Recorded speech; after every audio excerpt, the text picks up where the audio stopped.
I'm here this afternoon to announce the arrest of Paul Flores for the murder of Kristin Smart and the arrest of his father, Ruben Flores, as an accessory to the murder. I want to start just with a little timeline for those who may not follow this completely. So how did we get here? It's been a long process.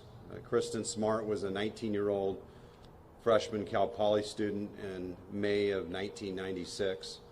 She was last seen on May 25th of 1996 at approximately 2 a.m. near the intersection of Perimeter and Grand Avenue, which is right over my left shoulder, as she walked home from an off-campus party. Kristin was last seen with Paul Flores, also a 19-year-old freshman that walked her home from the party. Kristin never returned to her dorm room that night and has not been seen or heard from since that time. She was reported missing to the Cal Poly Police Department on May 28, 1996. Cal Poly Police handled the initial investigation into her disappearance with the assistance of investigators from the San Luis Obispo County District Attorney's Office. On June 26, 1996, about a month later, the San Luis Sheriff's Office assumed the lead investigation in the case.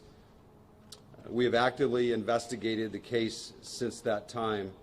We have received assistance from the FBI, California Department of Justice, numerous other law enforcement agencies throughout the state of California and actually out of the state of California. Throughout our investigation, Paul Flores has remained a person of significant interest. There's been some discussion of what is a person of interest versus a suspect, and it's really a matter of terminology. When a crime occurs, everybody involved in that area could be a person of interest until they're ruled no longer of interest, either through alibi, through witness, through physical evidence. But Paul remained as a person of interest, and as the case progressed, became a suspect and the prime suspect in the case. In late 2016, we discovered additional evidence that confirmed that Paul was the suspect in the disappearance. In 2019, we interviewed several witnesses that had not been previously interviewed, and I'll say some of that information came to light through the podcast that many of you are familiar with. With the knowledge of the discovered of new evidence, new witnesses, sheriff's detectives secured a court order authorizing the interception and monitoring of Paul Flores' cell phone and text messages. This is one of many things that have been done over the last 10 years.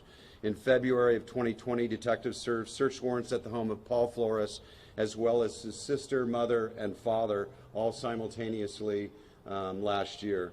Physical evidence recovered during these searches led to the service of additional search warrant at Paul Flores' residence in April of last year.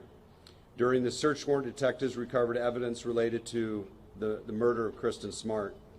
So as a result of this evidence, a San Luis Obispo Superior Court judge signed 2 arrest warrants and 2 additional search warrants.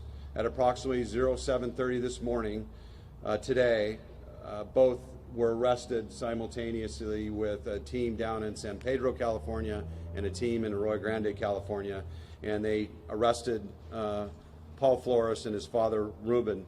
Paul was arrested for charge of murder with 0 bail, meaning he is unable to bail, and Ruben Flores was arrested as an accessory to murder with a bail of $250,000. Hey, NBC News viewers, thanks for checking out our YouTube channel.